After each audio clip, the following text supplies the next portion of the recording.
आज के वीडियो में हम देखेंगे टाइप्स ऑफ ग्रीन हाउस या ग्रीन हाउस कितने प्रकार के होते हैं। तो जो green house based on cost and technology है उनमें सबसे पहले है कम लागत या कम तकनीक वाला ग्रीन हाउस। कम लागत वाला ग्रीन हाउस स्थानीय रूप से उपलब्ध सामग्री जैसे बांस, लकड़ी आदि के साथ निर्मित एक साधारण संरचना है। यह अल्ट्रावायलेट फिल्म के साथ कवर किया जाता है। पर्यावरणीय मानकों को विकसित करने के लिए सरल तकनीकों को अपनाया जाता है, जैसे तापमान और आर्द्रता को कम करने के लिए साइड की दीवारें खोली जाती हैं। साइड में जो शीट लगी होती है उसको उठा के खोल देते हैं। प्रकाश की तीव्रता को कम करने के लिए नेट छायांकन का उपयोग किया जाता है। लाइट की इंटेंसिटी को जब कम करते हैं तो नेट से शेडिंग कर देते हैं। इस प्रकार का ग्रीन हाउस मुख्य रूप से ठंडे जलवायु क्षेत्र के लिए उपयुक्त है। जहाँ पर कोल्ड टेम्परेचर है वहाँ के लिए इस प्रकार के ग्रीन हाउस की आवश्यकता होती है, क्योंकि हीटिंग के लिए बनाए जाते हैं और जो ह्यूमिडिटी वगैरह को कम करना है उसके लिए साइड वॉल्स को खोल देते हैं। तो दूसरी तरह के ग्रीन हाउस है मध्यम लागत या मध्यम तकनीक वाला ग्रीन हाउस। इसका निर्माण गैल्वेनाइज्ड आयरन या जीआई पाइप का उपयोग करके किया जाता है और हवा के दबाव का सामना करने के लिए जमीन के साथ मजबूती से स्थिर किया जाता है। कैनोपी कवर को स्क्रू की मदद से संरचना से कसा जाता है, यानी कि जो मीडियम टेक ग्रीन हाउस है या मीडियम कॉस्ट ग्रीन हाउस है उसका स्ट्रक्चर पहले के कंपैरिजन में मजबूत होता है और लॉन्ग लाइफ का स्ट्रक्चर होता है, और साथ ही साथ उसमें कुछ सेमी ऑटोमेटिक कंट्रोल सिस्टम लगे होते हैं। सेमी ऑटोमेटिक कंट्रोल सिस्टम किस प्रकार के? Medium cost and medium tech greenhouse में to maintain favourable environment, exhaust fan, evaporating cooling pads and misting arrangements are provided in the structure. तो structure के अंदर evaporating cooling pads, misting arrangements जो यहाँ पर दिखाई दे रही हैं, आप देखेंगे कि यहाँ पर पैड है, पैड से एयर बाहर से एक गर्म हवा आती है और पैड के थ्रू निकल के अंदर ग्रीन हाउस में जाती है, और दूसरी वाल पे जो एग्जॉस्ट फैन है वो वहाँ से हवा को बाहर खींचते हैं और ग्रीन हाउस के अंदर का टेम्परेचर कम हो जाता है। तो इस प्रकार के सेमी ऑटोमेटिक सिस्टम इसके अंदर लगे होते हैं। तो इस प्रकार के ग्रीन हाउस में अर्ध स्वचालित होते हैं और इसमें बहुत अधिक ध्यान देने की आवश्यकता होती है।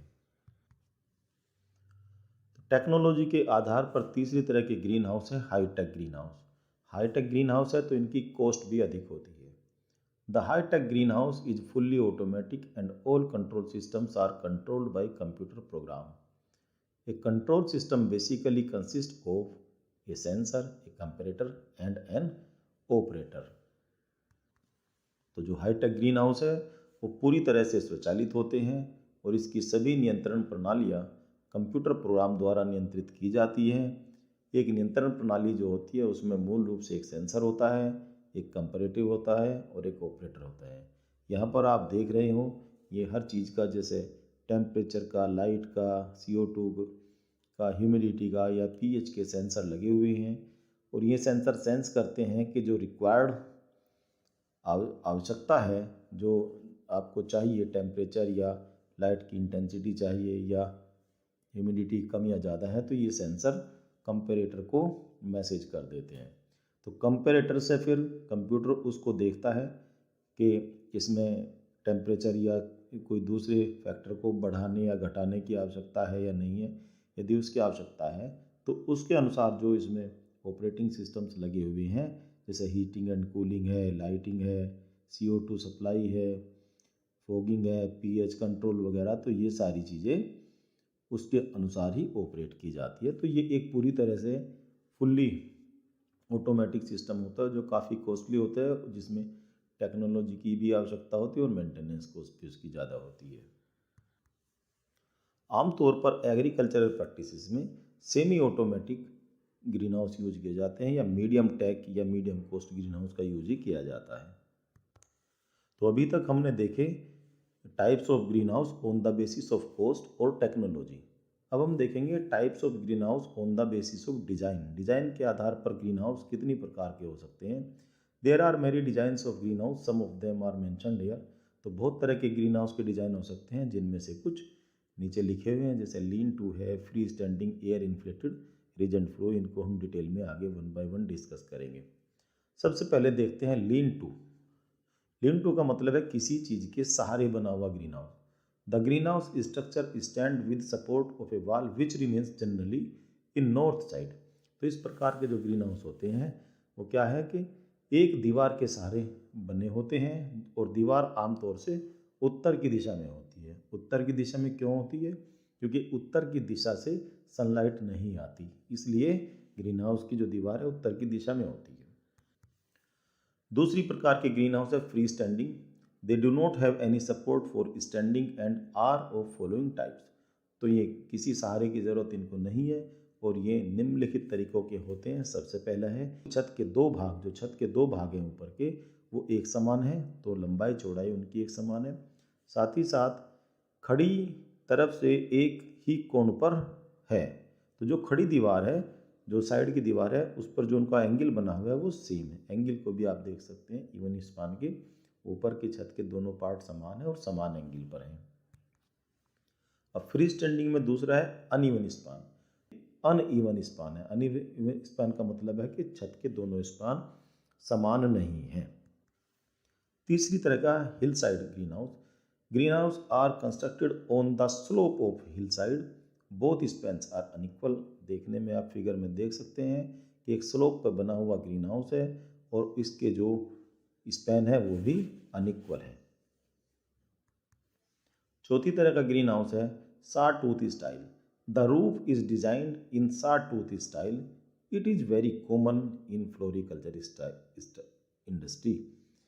तो सॉ टूथ स्टाइल जो है, रूफ को सॉ टूथ स्टाइल में डिजाइन किया जाता है। यह फूलों की खेती उद्योग में बहुत ही आम है।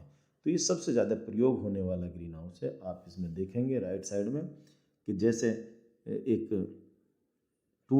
सॉ टूथ होते हैं उस प्रकार का डिज़ाइन बनाया हुआ है, और ये चेन पूरी इनकी बनी हुई है, और बड़े ग्रीन हाउस होते हैं, इंडस्ट्री में काफ़ी काम आते हैं।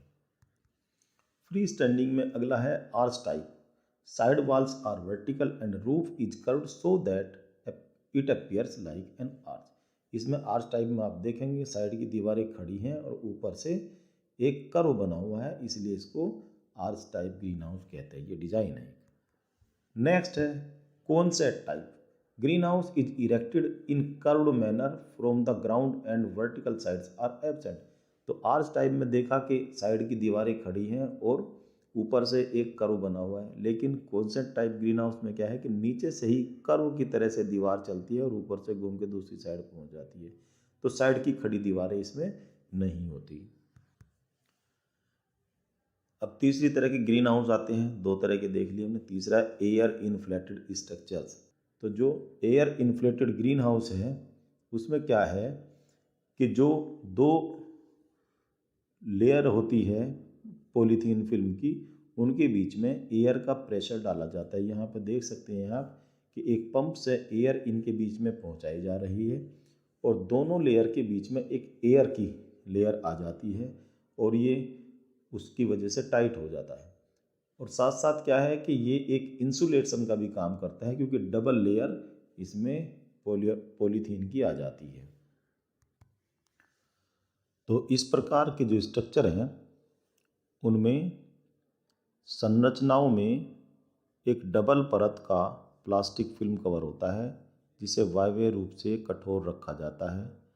6 मिलीमीटर मोटाई की डबल फिल्म को स्ट्रक्चर या अधिरचना के ऊपर आराम से खींचा जाता है और सभी किनारों पर ले जाकर सील कर दिया जाता है। नीचे ज़मीन से उसको फिक्स कर दिया जाता है। दो फिल्मों के बीच में या दो फिल्मी परतों के बीच में हवा का दबाव बनाया जाता है, जिसके लिए एक एयर पंप का यूज किया जाता है।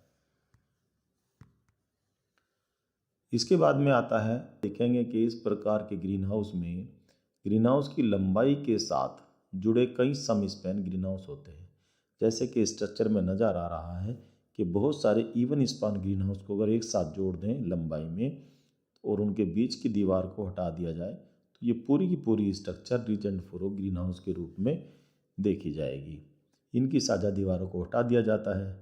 इस प्रकार के ग्रीन हाउस का उपयोग आमतौर पर फूलों की खेती में किया जाता है, तो इंडस्ट्री में इसका उपयोग बहुत ज़्यादा किया जाता है। तो ऊपर तो हमने बहुत सारे डिज़ाइन देखे ही हैं, इसके अलावा भी कुछ कॉस्मेटिक डिज़ाइन या अपने अनुसार सुंदरता के अनुसार देखते हुए बहुत सारे डिज़ाइन बनाए जा सकते हैं, जो कि अलग अलग फिगर इसमें दिखाई दे रही है। ये भी हैं, इसके अलावा जो आपका मन करे उस प्रकार का डिज़ाइन आप बना सकते हैं। बस बात केवल ये है कि स्ट्रक्चर इतना इतना मजबूत हो कि वो आपके डिज़ाइन के लोड को सहन कर सके और उसमें होने वाले जो ऑपरेशंस हैं उससे जो लोड पड़ता है उसको भी वो सहन कर सके, और साथ ही साथ लाइट की मात्रा अधिक से अधिक उसके अंदर आए।